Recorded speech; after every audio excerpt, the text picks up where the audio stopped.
Hey everyone, this is Grubby once again with a one-stop Kael'Thas guide. Before Johanna, which was the most recently released hero, Kael'Thas was released and was met with general excitement. He is a ranged assassin, a massive damage dealer who sacrifices in the departments of health and potential escape. In this guide, I'm gonna do a few things. We're gonna look at some of his strengths and weaknesses, his attributes, how to play with Kael'Thas, and that also shows how to play against him. Then I'm gonna show you the talent build that is most popular and strong for him with 3 deviations. After that, I'm gonna play a game in quick match and I'm going to commentate, voice over it, and basically explain you everything that I'm doing, why I'm taking the talents I'm doing, why I'm going where I'm going, and hey, if I make any mistakes, I'll explain that as well.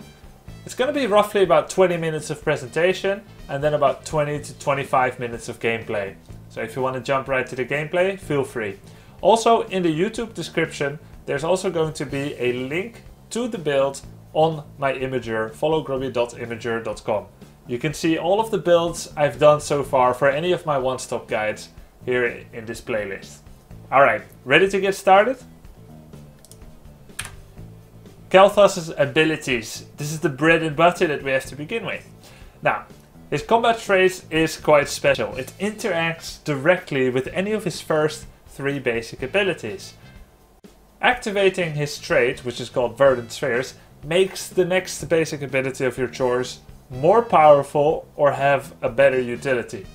Flame Strike will grow in size and in damage, 50% each. Very useful. Living Bomb can be cast once for free and without needing a cooldown. So it doesn't need mana on cooldown. That basically means you can do another one right away, or you can wait as long as you want. Anyway, the first one had no cooldown. Finally, Gravity Lapse. This is a single target stun. If you activate your trait first, you can stun 3 people in a row with the same ability. Now, let's take a look at the basic abilities themselves. Flame Strike will do a small area of effect damage, or bigger. Living Bomb does an initial damage over time with 3 ticks, 1, 2, 3, and then it explodes in a bigger explosion. Gravity Lapse is just a stun, no damage, just a stun, 1.5 seconds. Then his heroic abilities. We've got Phoenix and Pyroblast. Pyroblast is an extremely powerful single target obliterating ability. It's a slow moving fireball that moves towards the opponent. There are a few ways to dodge it, but generally it can be quite hard to escape from. It does have a casting delay, so there is some risk in casting it, and there's also a chance that the opponent does get away from it. Phoenix is a targeted area of effect heroic ability. I will show all of these abilities in the shop soon, and then we can see how they work. Phoenix will deal damage over 7 seconds, and there's also splash damage. So, Kael'Thas' health pool is higher than a lot of heroes. Higher than Murky, Vala, Abathur, Jada, and when I noticed that, I was quite surprised. It's also initially higher than Tyrande, but falls behind somewhere in the middle. I was a little surprised. He's very squishy, but his health pool is apparently higher than a fair amount of characters. However, he has no real escape until he's level 20. We give him a defense 3 out of 10. Spell damage is absolutely amazing. Some of the best in the game. I give him a 10. His basic attack damage, being an assassin, is on the high side, but it's not as high as some dedicated auto attack heroes. It's more than Jaina, but it's less than Falstad. He can deal both burst damage if you spec his trait into the Living Bomb, but he can also do sustained damage because he has the ability to gain a lot of mana, so he can keep casting his spells, sometimes from a very large range. He's not very independent, although he can stun enemy characters and burst them. Usually if he gets caught by someone, especially at close range, it will be difficult for him to extricate himself from the situation. Especially in the mid to late game, Kael'Thas should probably not be by himself. There are a few not so useful talents, about 2, where I could not possibly imagine you would take them. So I say there's 2 out of 26 not useful. That does give him a potential talent tree diversity score of a 9 out of 10. However, as you will see, Even though a lot of the talents are potentially useful and unique, there is, I think, one build that is head and shoulders over the rest. Finally, his utility is stun, poke damage, burst and sustained, and if you use Phoenix and Flame Strikes well, zoning as well. Here we see, he has a low health pool but higher than a number of characters, even higher than Raynor. He has no escape till 20, high burst and sustained. He can combo early game with allies to get the kills. Phoenix Heroic is on such a short cooldown that you can use it almost indiscriminately. If you want to tickle someone with Phoenix, you generally can, and you'll have it up in the very same fight still, or very soon after in the next fight. Of course, it is a waste if you just randomly waste it, but if you feel like it could help, it's not as much of a consideration as, for instance, a Sylvanas' Wailing Arrow. Pyroblast. It will always hit the target once it gets cast, except if it could miss on a Zeratul or a Bolt of the Storm who uses their blink at the same time that they're going to get impacted. You can also travel up the Haunted Mines or down to dodge the Pyroblast. Tassadar may use Dimensional Shift. Divine Shield can be used by Ether. You can also go back to the core where you Heartstone to or you Portal to. If you walk into it, or if you have the time to Heartstone, generally you won't. But yeah, if you get to the Hall of the Storm, maybe you were close, you can dodge it. Haunting Wave from Sylvanas, 99% sure it also dodges. Safety Bubble from Murky, Illidan's Metamorphosis, anyone's Ice Block, if you stage dive away on time. Abathur, who was already deep tunneling, if he gets away on time. And Falstad, who can fly away, with or without Epic Mount. So, a number of conditions where it can be dodged. You can also prepare for an impending Pyroblast by using Hardened Shield, or Tassadar Shields, or Ether Shield, Malfurion. You can Ancestral Healing summon to full, then they won't die from it. So there's a lot of ways to dodge it. But it does have one of the sickest damage and visual effects in the game. Now it can fizzle, however, if the target goes out of range prior to the Pyroblast animation finishing. In this case, the Pyroblast will go on a cooldown of 10 seconds.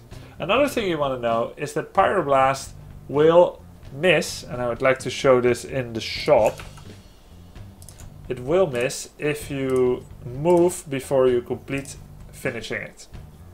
If you move before you complete casting it. So we see in the shop we're going to go level up. Very useful place to test stuff out. I'll just take whatever talents at 1, 4 and 7. That's not really the point here. I'm going to toggle the minions. And we're going to take Pyroblast. It has a casting time of 2 seconds. So if you do a Pyroblast and then you run, it is on 10 second cooldown. So you generally don't want to give any other commands while trying to cast it. One thing you can do is, if you know you want to run after casting Pyroblast, is you cast it, hold shift and then click away. And then you move right away after casting the Pyroblast.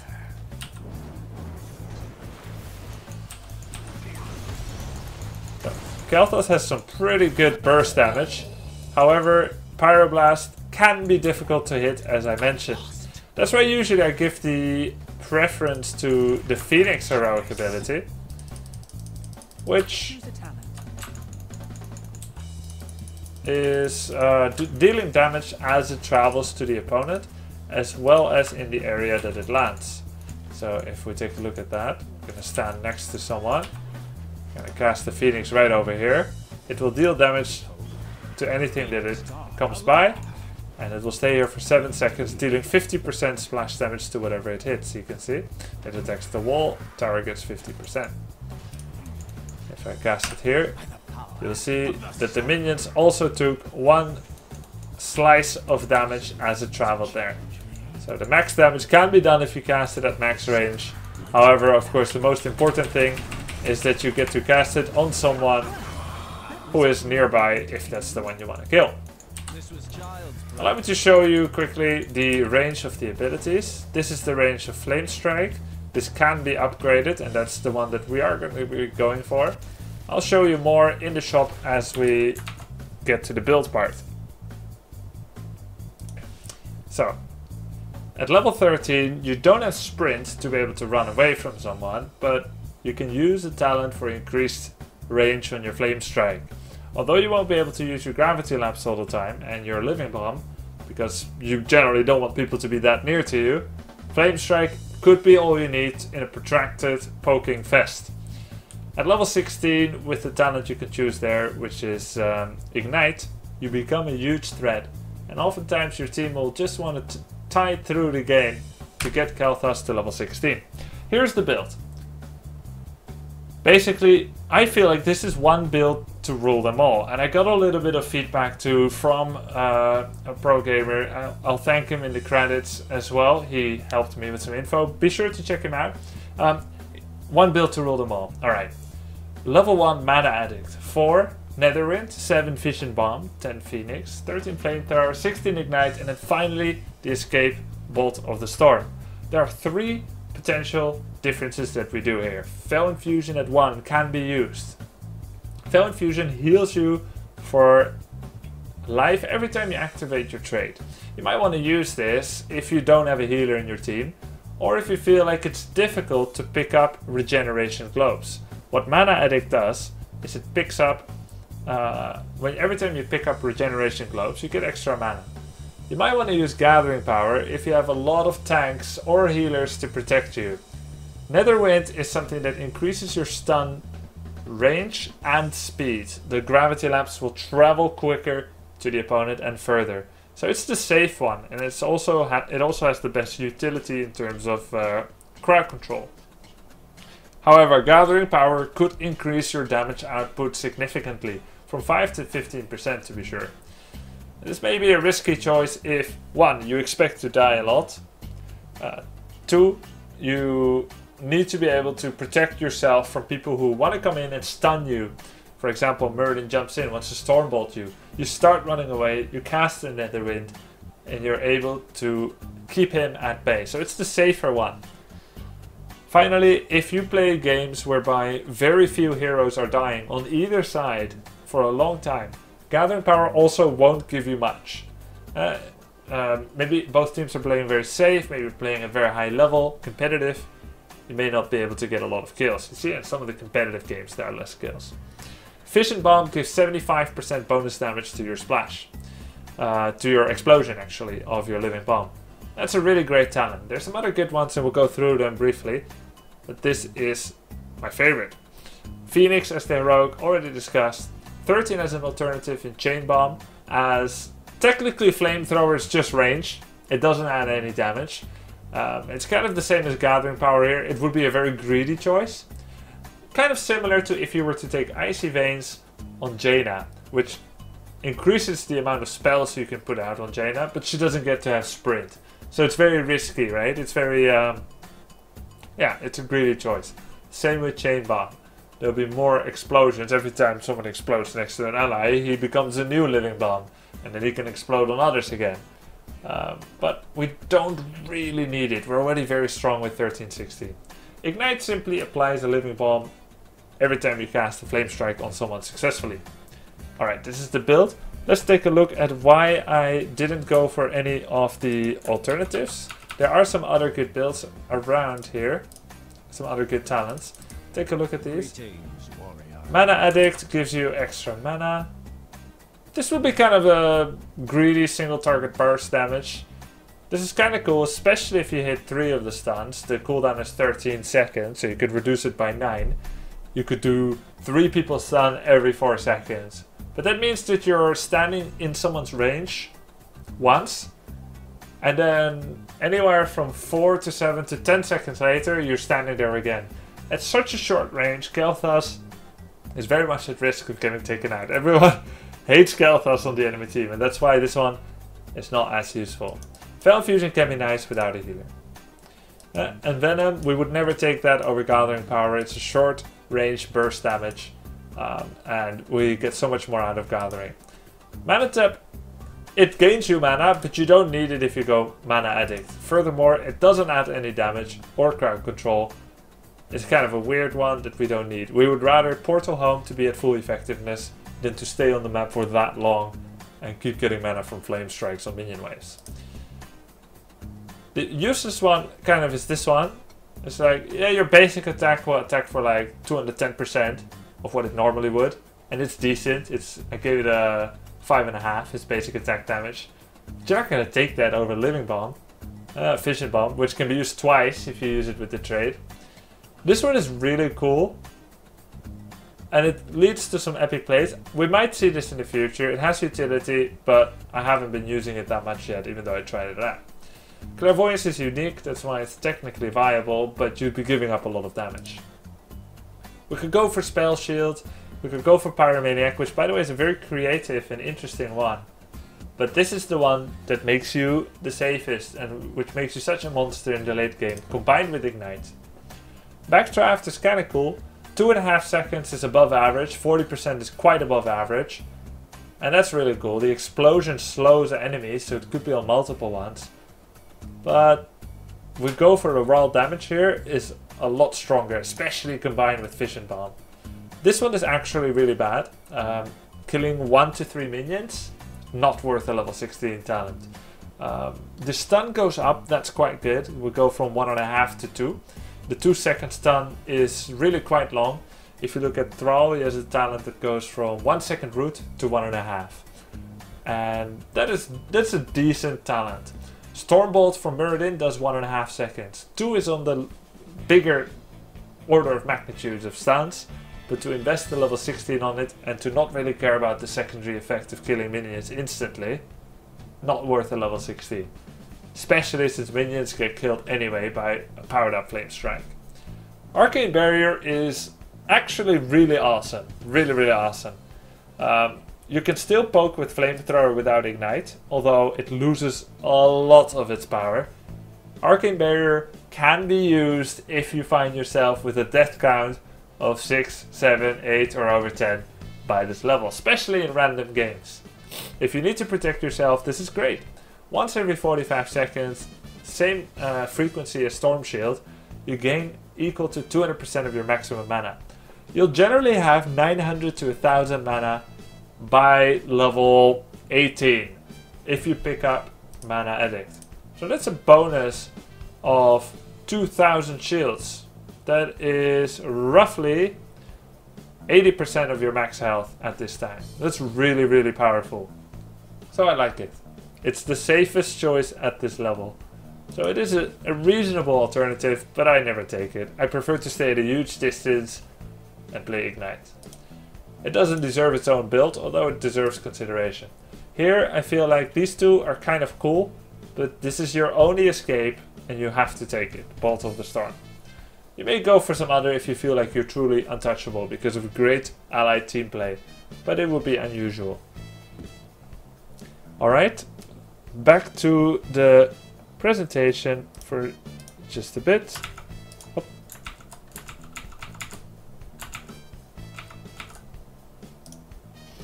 Alright. If it comes to a deathmatch, a one-on-one, we've talked a lot about mid-game, late game, early game and so on. When it gets hot and you get to a deathmatch, the order of spells that you want to cast is D, W, E, Q, W. Basically this means activate your Verdant Spheres, use your Living Bomb, wait for the damage over time to tick, stun them, Flame Strike under the stun, which they cannot escape because they're stunned, then cast your second Living Bomb, which is not on cooldown because you preface your initial Living Bomb with the trade. This would add the most damage over time, and if you can put in some auto attacks as well, that is the way to win a duel. This could be in a 1v1 lane, or it could be later in another fight. A Grubby one-stop guide wouldn't be a one-stop guide if there wasn't a little bit of mathematics. When to cast the second Living Bomb? You could cast it immediately. We can press our trait, Verdant Spheres, and immediately Living Bomb, right? It explodes instantly when you cast the Living Bomb secondly. But you lose the initial damage over time. Now, how much of that is actually lost? Alright, we take a look. 3 seconds is the time it takes for the complete damage over time from Living Bomb to complete. So if you cast the second one immediately, if the initial damage over time effect hasn't completed yet, out of the damage over time damage, you lose 1/3, 2/3, or all of it, depending if you wait 0, 1, or 2 seconds to cast it. Now, since we always take level 7 Fission Bomb, which adds 75% explosion damage, the total amount you would lose is the following. First of all, the explosion damage at level 7 goes from 93 to 162 because of the level 7 talent. You have 3 damage ticks. Each one gives 62 damage because the total is 186. Now, the Fission Bomb damage total, together with that talent and with the damage over time, will be 348. If you take off 1 second, you lose 62 damage. If you take off 2 seconds, you lose 124. And if you take off 3, you lose all of the 186 damage over time. That's 18, 36, or even 54% of your total. So know what you're doing when you press your trait and you do Living Bomb, you actually lose 54% of the damage of your first bomb. So that's quite a big amount. Of course, that is of your first bomb. The second bomb will still have the damage over time effect, because the first one explodes immediately. Now, that does mean that you will lose about 27% of the complete cycle of the 2 living bombs. That's still quite a lot lost. This is why if you want to be greedy, you wait to let the damage over time resolve first. But if you want to burst someone and do a lot of unexpected damage and make sure it explodes immediately, and you don't know if you're going to be able to stick around very long, then you can cast both immediately. Early game phase of Kael'Thas. This is something actually that applies to any hero and any game. You don't actually need to choose your level 1 talent until you get to the gate or outside of the gate, something like 10 seconds of game time. It is pure StarCraft player in me, detail freak, that that criticizes people that pick talents immediately.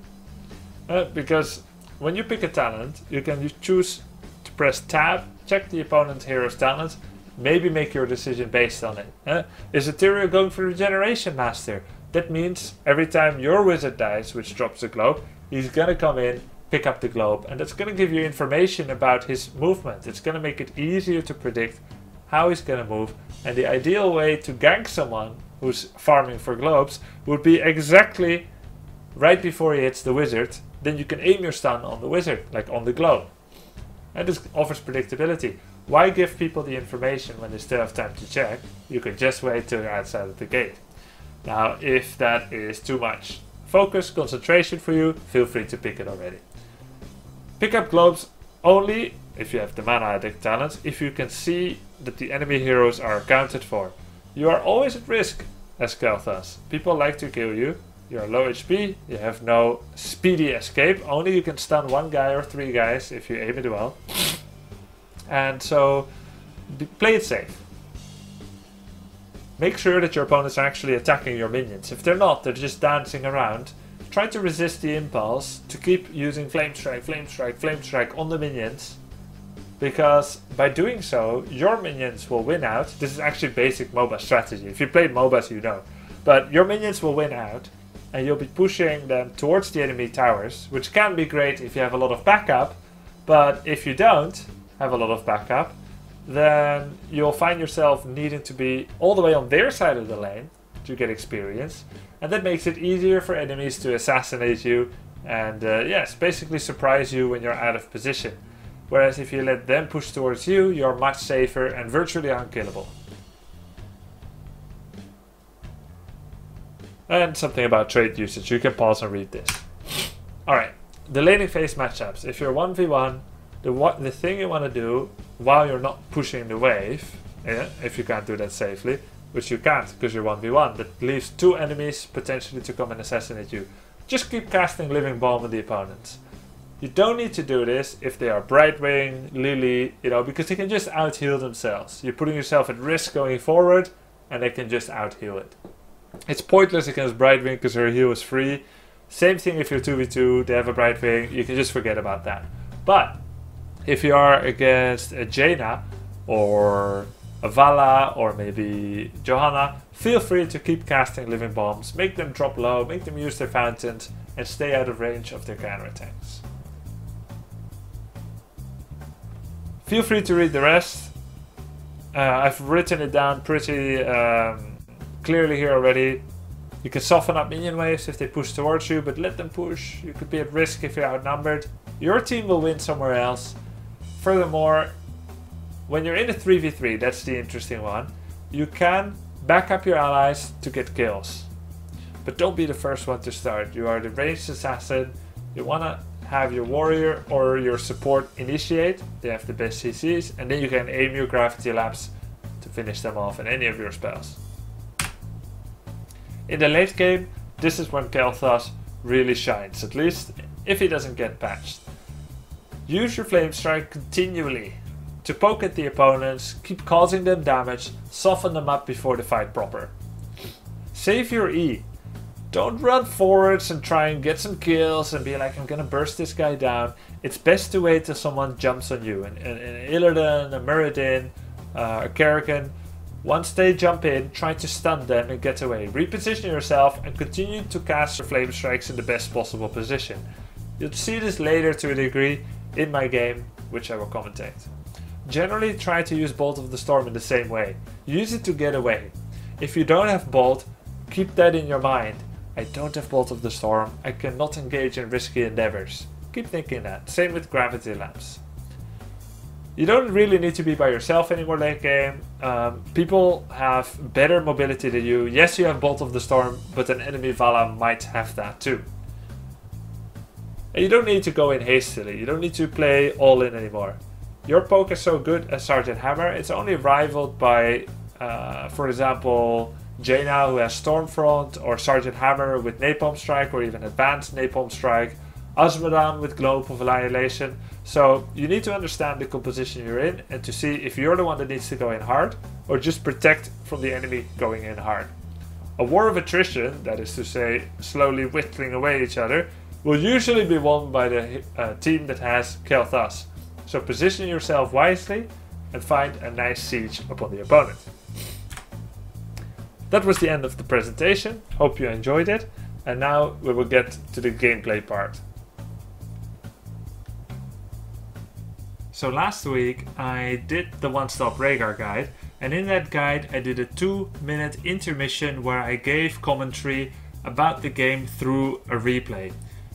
This time for the Kael'Thas game I've recorded the whole game from my own POV, but I wanted to give you the commentary right here, right now, after I played it, so that I can give you more thoughts, more decision making process, pointing out more mistakes or right moves and strategy and so on, without the need of having to concentrate and play the game live. So, if you're ready, let's start up this game. And I will explain you exactly what I was thinking about all the decisions and talents. So we saw that we were grouped up with Kerrigan, Tassadar, Murky, and there was one more. Was it Sylvanas? We'll see once we get into the game. Or maybe I can just speed it up a little bit. That's quite a long loading time. There we go. Aha, and Sylvanas. So my brave allies are my last stream, Webster, Gripson, and BSG Apollo. And we're going up against Vestum, Lariat, Deadly Pain, Spale, and Dyschronos on Muradin, Illidan, Jaina, Tassadar, and Kael'Thas. Now the first thing that we can notice is that both teams have a support, and this is Tassadar, but it's not really a full healer. He can take Healing Ward at level 4, but he cannot take... Put this a little bit louder, less loud. He cannot take any active healing. There's just the Healing Ward and there's the preventative shielding. So if I want to get healing, I need to go to the Hall of the Storms, pick up a regeneration globe, go to a fountain, or stand in Tassadar's Healing Ward. That's it. So I've decided to go with the variation that I talked to you about before, which is to take Fel Infusion over Mana Addict. Now if we look at the enemy Kael'Thas, we will notice that he took the Mana Addict talent. So he took the greedy one, I took the safe one. The lane setup is somewhat unusual here. 2 players in the middle, usually not what happens. Notice, by the way, that because I didn't take the Mana Addict talent, I'm not required to pick up this regeneration globe. My pleasure. Which is just as well, because there's a Kael'Thas in the enemy lane, and Murden sometimes is Shark in a ram. Note that every time I meet Kael'Thas, I'm going to use my trait, Verdant Spheres, and try to put on 2 living bombs on him. There's one, and there goes the second one. And if I hit him with the Flame Strike, that would be nice. Looking at our health pools now, he is slightly more hurt. He did get to push my towers a little bit, putting minimal damage and depleting some ammunition. However, that is not a big concern because ammunition regenerates. Now that I don't see him, I figure he may have left the lane, so I'm gonna do a little bit of lane pushing. At the same time, we're going to look at the minimap. We see Tassadar, Kael'Thas and Illidan. There's 2 missing. Murden and someone else. Now we see Murden at the bottom. So it was a bit risky for me to be out in the lane. Your world is upside down. I'll keep looking at the minimap. I'm getting really hurt. I need to go to the fountain. At the same time, there is some risk here that Illidan takes the temple. So I tried to stun him and flame strike him there. I do prayers for it, but I did stop the Dragonite acquisition. Which, I feel like it's worth it. Now I have to make another decision. Level 4. Do I go for the greedy talent Gathering Power, or do I go for the safe talent Netherwind? Now I'm looking at the enemy heroes. Illidan and Murden are both 2 heroes that can jump onto me. Being able to save myself with a quicker and further reaching gravity lapse could mean the difference between life and death. And the difference between life and death for a Kael'Thas could mean whether or not you can keep poking at the enemy. Indeed, whether you have the advantage at level 16. Nice kill there, initiated by the Murky and followed up with the gravity lapse. But this is why I went for the Netherwind talent. I also felt like with an Illidan and without a proper healer, and with only Kerrigan really for stuns in this game, if you don't count Octograb, which we should, but, you know, basic abilities. There wasn't much to stop Illidan from killing me if he was playing well.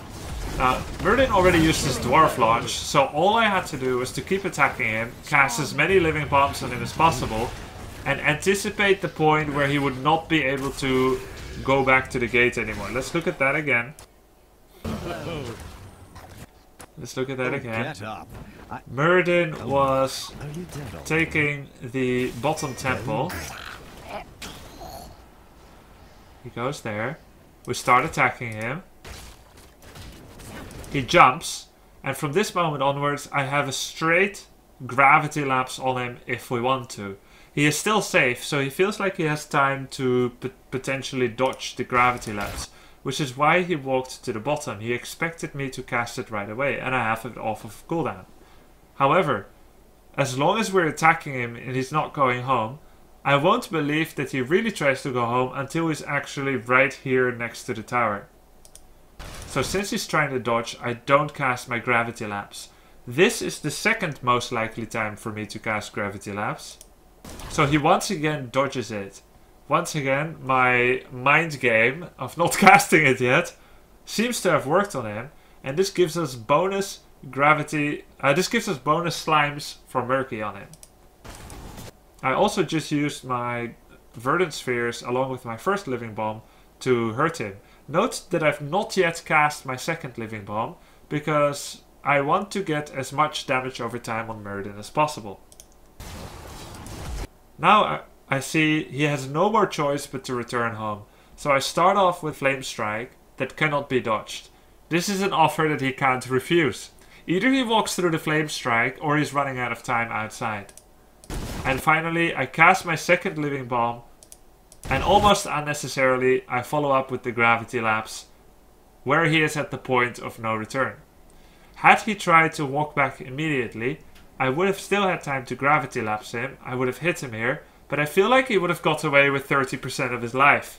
His attempt to juke me out of a lapse may have worked on many heroes, but because I was patient and I knew that my Gravity Lapse was going to be quicker because of the level 4 talent, I patiently waited and we got the kill on Murden. Charming. Illidan jumps in, but it is a 1v3, 2v3 now, and it could be difficult for them to interrupt. I'm trying to protect the shrine from being taken by Kael'Thas. Now I see his positioning again. I'm just gonna try and put living bombs on him. That's one. There's the second, as well as a flame strike. And a gravity lapse. And that's actually enough to kill him. I think Sylvanas comboed her and Venom there. This flame strike was another proposition that Illidan could not accept. He could not walk through it, but by not walking through it, he actually perished to more living bombs and slimes from Murky. Always try to put someone in a position where both alternatives are unfeasible. In this case, trying to put the flame strike easy to dodge for Illidan was safer than if I had actually tried to hit him with it.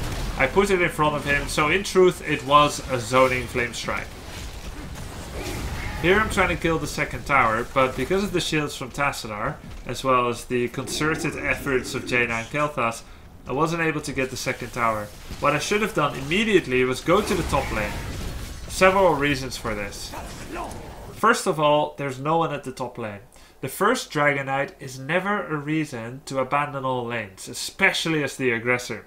It is not very strong, as you can see. The Dragon Knight has already dropped to a low amount of hit points. Secondly, look at the hero levels. Anything pre-level 10 should, unless you can absolutely ignore it, you should be soaking XP in every lane, especially as the attacker. Whatever my allies are doing here to support me and back me up is not equal to what they could be doing by soaking with at least one. What I would like to see is one top, two to support me and to distract the enemy heroes from not damaging me as much, and one at the bottom lane. Now that I've noticed that the allies that I have are all concentrated in the middle and bottom lane, what I would like to do is to go to the top lane, use the last 25 seconds that I had when I noticed that middle wasn't going to work anymore, use my fire breath on the minion wave, attack the tower, go back and use fire breath on minion wave once again. Normally the Dragon Knight is a siege weapon, but it's okay to blast the minion wave several times for two reasons. First of all, that's XP soak. You might as well use the spell that you have to get that experience. And one wave isn't going to be enough, as you can see. Secondly, because there's no one else in the lane, it truly was up to me. Now I only have 1 second left, and I popped out of the Dragon Knight in a very risky location. I ran away, but I was still chilled from Jaina's Frostbolt, which allows her to mount up, Tassadar to keep me dismounted, and Jaina to come back running in and kill me. It was truly lucky for me that someone else on the enemy team was killed here in the bottom lane, namely Kael'Thas. Maybe it had to do with the fact that my allies were all concentrated at the bottom, and the Dragon Knight forced a 2-hero response at the top, giving my allies the numerical advantage at the bottom. However, I could have still done that 10 seconds earlier, as I mentioned. I would have got the tower at top and more XP from the minion wave, and I would have also been able to get away safely. Now, I have resurrected again. We are level 10, so we're able to make something happen here. We're trying to see if we can set a trap, but so far no one from the opponent is overextending yet. So we go to the Siege Giants here. In the meantime, Murky has seen an opportunity to mess with the opponents. These kind of opportunities are fantastic. The Mercs are almost dead, which means it's emotionally very difficult for the opponents to give it up, even though they absolutely should. Beautiful combo here from Gribson with the combo on the Kerrigan, and I was able to use a Verdant Sphere's Gravity Lapse to stun both of them, and finally we had an Octograb as well, killing off all of them. Even though Jaina just saw 4 enemies, which was us, right at the Siege Giants, she still thought that she can defend by herself against 4 enemies. It was not wise, and she paid the price for it. Tassadar here using Deep Shift. He actually has the talent for increased timer on his dimensional shift. Once I noticed that, I knew exactly where he will pop out. I aimed the Gravity Lapse, hit him, hit a Flame Strike, but because he was shielded, he didn't take much damage from it. Still, I exerted my confidence in hitting him, didn't I?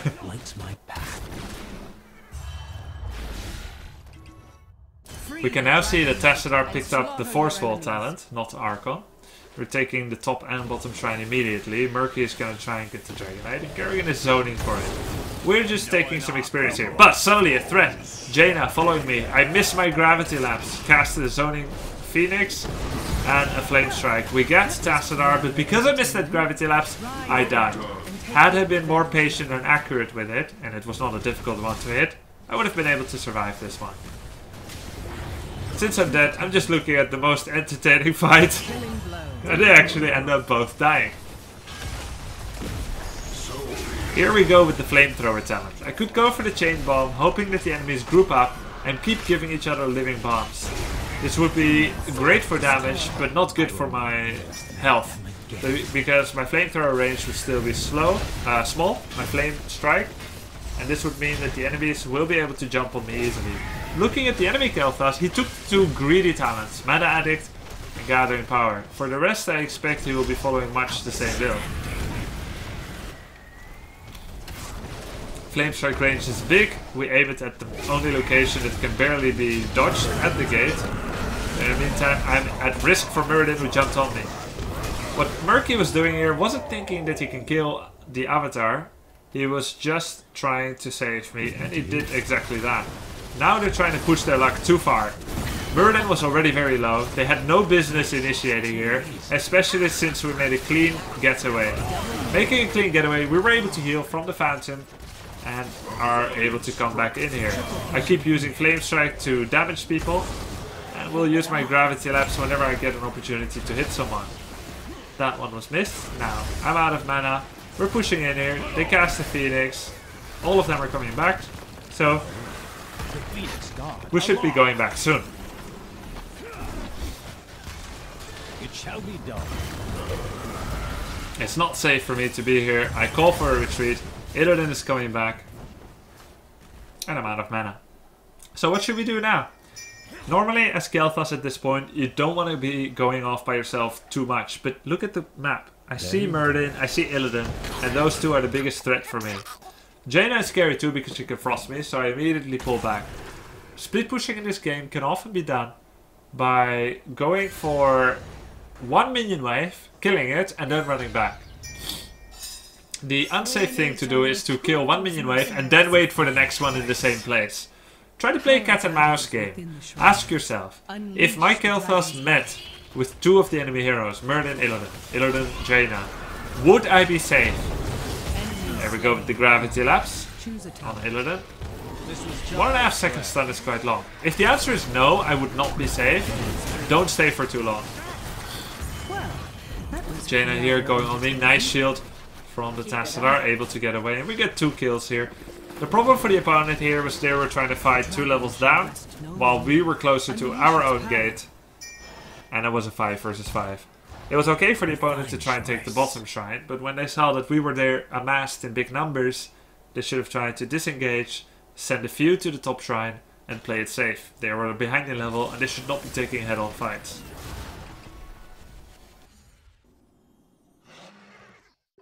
I have now picked up my Ignite talent, and Flame Strike has been upgraded for Kael'Thas as well at level 13. An interrupt here at the Bruiser camp at one of the weirdest times there, as Illidan will be pushing away. Here goes my Phoenix, able to hit any minions and to keep as well. See that? 146, 146, 146. It's pretty good. And now we are 5 versus 4. We just killed the keep, so we should try to get another keep or forts.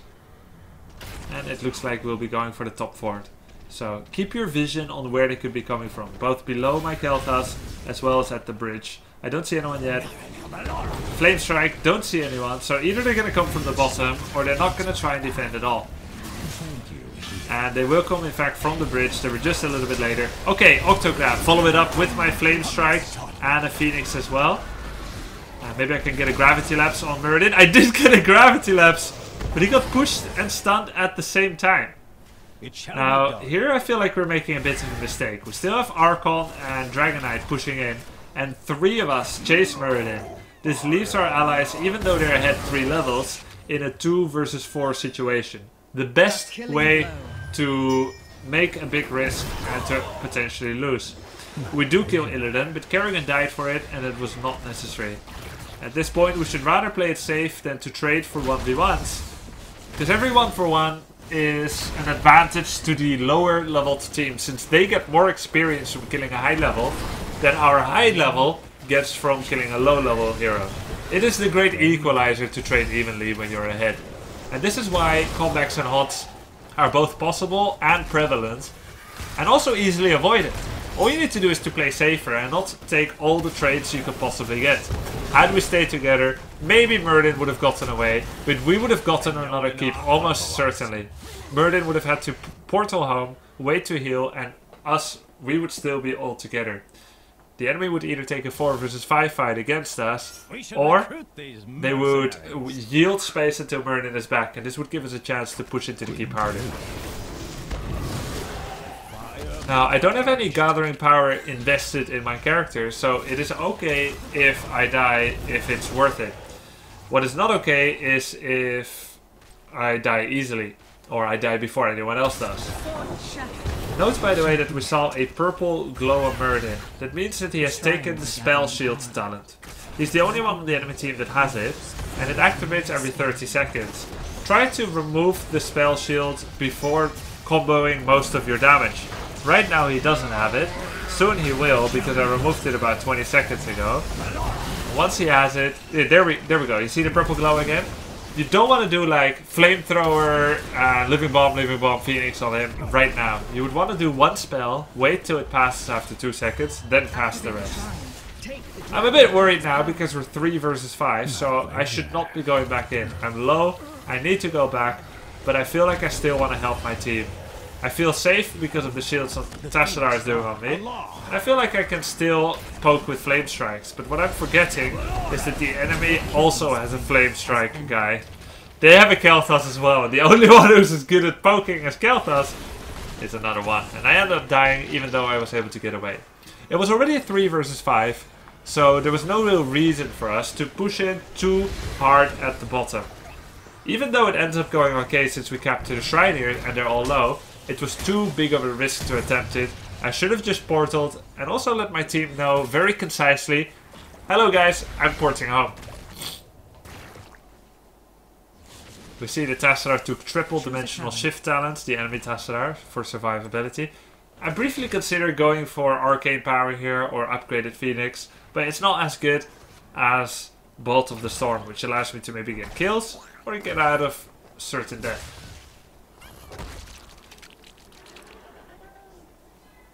Now we see we're going to secure another temple, another shrine. We will have a 5 versus 4 numerical advantage briefly. I see Tassadar, Murden and Jaina all at the top shrine.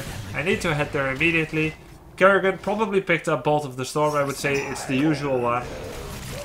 And there's a fight going on here. Kerrigan jumped in on Tassadar, trying to kill him. Sylvanas goes down against Jaina there. I will try to get Jaina. She's low, she revealed herself again. She must be porting in this bush. We try it, but she uses a sprint to get out of it. Kerrigan dies as well. But I did instruct the Dragonite to go to the enemy core. With all of their heroes distracted here, I'm gonna try and keep them from portaling for as long as possible. Tassadar, don't portal. Jaina, where are you? She already mounted up and ran away. There she is again. And I don't have bolts, so I need to play it safe here. Dragonite did a lot of damage on the core, and they don't have a mule because Tassadar took deep shift at 7. So any core damage here will make for an easier win later, so long as we don't throw. That was a 1-for-1. Again, technically not the right thing for me to try and achieve, because we're already 20, they're not. And once you're both level 20, it doesn't really matter how many levels is in between you. Sure, there's some damage and stats, but you'd like to avoid the enemy reaching 20 for as long as possible. Because it's a really big deal whether someone has Storm tier talent or not. So, pretty good damage on the core, not game ending yet. However, if we get the Dragonite again, we will be able to finish from the middle, even without having to kill the other keeps. Currently I'm dead, so I'm able to consider my next move. We are 1 hero ahead, which means we're able to steal their mercamps if we all went there together. But they already got it. So maybe we defend this, then maybe we get the bottom bruisers. Nice combo attempt there. And I'm back once again. underestimate them again. Indeed. That one is really low. That one is really healthy. Now, I have an idea here. I have an idea to go kill the top keep. This will give us catapult spawns, put even more pressure, and make the acquisition of the next Dragonite even easier. I keep looking at the bottom lane. I see Myrddin on the map, Tassadar, Jaina, and Kael'Thas. The only one missing is Illidan. Ah, there, I saw Illidan as well. So we definitely gotta go in here. Flame Strike, Phoenix, one auto attack, and I could do one more Flame Strike if necessary. It wasn't, but I did it anyway, and the keep is destroyed. I go back. Murky slowed down the enemy heroes to prevent them from chasing my allies in a 5 versus 4. And that is all that we need to make our getaway. And now we're starting to spawn catapults. A gravity lapse to jump away from Myrddin here. A fight with him is not what I want. I cast a living bomb to remove his spell shield, which has now been removed. And then I bolted the storm out. Only Myrddin I may be able to beat. Probably not, but I may be. However, I don't want to run the risk of other allies coming to help him, since I know for a certainty that my allies are not coming. So at worst, I have a disadvantage matchup. No, at best. At best, they have a disadvantage matchup against a really tanky tank. At worst, it's going to be odds disadvantage. If I knew that my allies were coming, maybe I would have fought. It could still be bad if theirs arrived first. But I didn't see anyone from the enemy on the minimap, so I definitely needed to get out there. Alright, during the time that they're scared of us taking the middle Dragonite, we're able to do such other things like capturing bruisers, because they're gonna draw like moths to a flame to the middle to protect it, whereas we are not feeling pressured. We're capturing temples, we're capturing shrines, and so we're able to do things like capture the bruisers, which puts more pressure on the enemy at the same time. They are in the middle. It's easy for us to collapse on them from north and from south, which means that their area of effect spells will hit one of us at most, whereas they're all clustered in the middle, caught in our crossfire, and are gonna have a difficult time deciding which direction to attack. So we get the first kill. However, we chase too much. We do not need to chase, since we have both temples under our control, and we actually lose 2 for the price of 1. Luckily, Murky's mechanic means he gets back in here and captures the Dragonite. I'm a little bit at risk, but the high shields from Tassadar protect me as well as my own splash damage. I will have Bolt of the Storm in 7 seconds, so I know that I'm safe here. I'm trying to do some flame strikes on him. Dragonite could go for the core immediately, since they have Myrddin missing and Kael'Thas is dead, but he decides to go for the keep instead. There we go, last auto attack from Tassadar took him out. Consider your flame extinguished. That keep is no more. We're now in a 3 versus 4 situation, because Kael'Thas is back and our Savannahs and Kerrigan are not. Not the best of times to try and push in anymore, but we did get the keep. I don't have Bolt, which means I really don't want to be in range of Illidan jumping. Even if Tassadar is going to die, it's not worth for me to jump in, so all I do is wait till I have enough mana to flame strike from a distance. However, it looks like because I'm chilled, I won't be able to get near enough, and I just decide to double living bomb the water elemental. Killing a summon that is very annoying and powerful, which doesn't get taken out enough. Double rewind, pufferfish, rewind double pufferfish, octograph, and he kills the Illidan. Quite funny. And now 4 versus 4, we've got catapults pushing in from every lane. I can poke safely because I still have Bolt of the Storm. But we can't finish because it's a 4 versus 4. All we can do is push some and get some experience. But it's risky because they have the core defending. I'm doing some zoning Phoenix and zoning Flame Strike here to prevent our Kerrigan from being chased. She actually jumps in on Tassadar, but is unable to get in because he has the deep dimensional shift ability. Myrddin coming for the backstab. Telling them to watch out. One cool thing about Living Bomb and Pyroblast is that you see people in the fog of war. You see, since we have all 6 forwards and the opponent has none, it is not necessary for us to push in. This would be tantamount to what in StarCraft would be called an all-in. Furthermore, it's an unnecessary all-in. There are 3 mercenary camps available on the map. Taking theirs would be akin to having a neutral 5v5 fight. Taking our own would be super safe, and it would be an advantageous position as well if they were to try and attack us. Muradin for some reason was going in hard, and given that situation we suddenly have a numerical advantage again, which means we could do a little bit of lane push. However, if we attack here, it would still be a kind of all-in fight at their core, where if we lose, it could lead to us losing a keep and maybe lose the game because they could take the Dragon Knight. So we go back, Carrion wants to take the temple, Murky as well, and because I once again know that we're going to put pressure on the opponent, I'm able to do such random things like take a mercenary camp, which is going to make it even more difficult for the opponents to defend. Taking the Siege Giants, they will do their own thing, they'll arrive in about 30 seconds. And we can go with the Dragon Knight. It's a 5 versus 5, so we need to be careful, but Illidan was too far ahead. I actually start to get really confident here, Bolt of the Storm forward, and use a Gravity Lapse. It can be a really nice move with Kael'Thas to Bolt of the Storm forward, Gravity Lapse them, and then do Double Living Bomb and Flame Strike.